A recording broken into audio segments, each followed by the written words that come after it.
hello दोस्तों 3 number question দিয়া আছে 3/5 আৰু 4/5 ৰ মাজত থকা পাঁচটা পৰিমাণ সংখ্যা ওলাব লাগে চোৱা 3/5 আৰু 4/5 3/5 ক এনেকৈ লিখিব লাগিব তলত একটু ডাঙৰ কৰি লিখিব লাগিব তলত 6 পূৰণ কৰিছো আৰু তলত 6 পূৰণ কৰিলে ওপৰত 6 পূৰণ কৰিব লাগে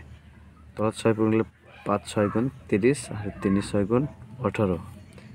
আৰু 4/5 এটো তো ঠিক এনেকা